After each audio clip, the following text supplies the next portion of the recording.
Hello Samadul, ওই যে শুন, ভয়েসটা শুনলে আমার একটা রিপ্লাই এসএমএস দিস। ওই যে আমি যে ছাদের উপরে বসে আছি, ওই বিড়ি টিড়ি মনে করো সব ব্যবস্থা আছে। আর আর যে তোর কাছে খাদিজার নাম্বারটা আছে না, খাদিজার নাম্বারটা আমার দিস। আর বিড়ি টিড়ি যা লাগে মনে করো যাবতীয় সব আছে। আমি ছাদের উপরে আছি, তারে কইতে আছে, পরে কইছি তারে কইতে আছে। হ্যাঁ, আর তুই আমার ছাদের উপরে চলে আয়, হ্যাঁ ঠিক আছে।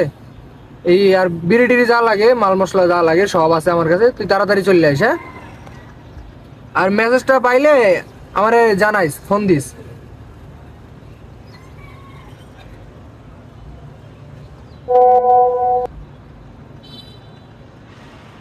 এই ছেলে, তুমি আমারে লাইনে আসলে অবশ্যই কল দিবা। যদি কল না দাও তাহলে আমি তোমার বাসায় যাবো। আর তুমি আমার এই নাম্বার কোথায় পাইছো আমারে জানাইবা। তুমি বিড়ি খাইতে যাও নালে জাহান্নামে যাও। তুমি সামাদুলকে কেন এই কথা বলে দাও? তোমার এত বড় স্পর্ধা কার দিছে?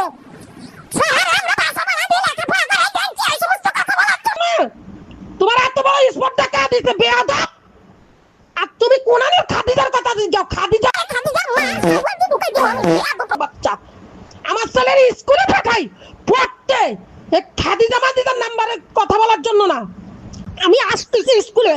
জানোয়ারের বাচ্চারা যা শুরু করছো, বেয়াদবের বাচ্চারা, আমার ফুলার যদি কোনো ক্ষতি হয় তোকে সব উদ্ধার করে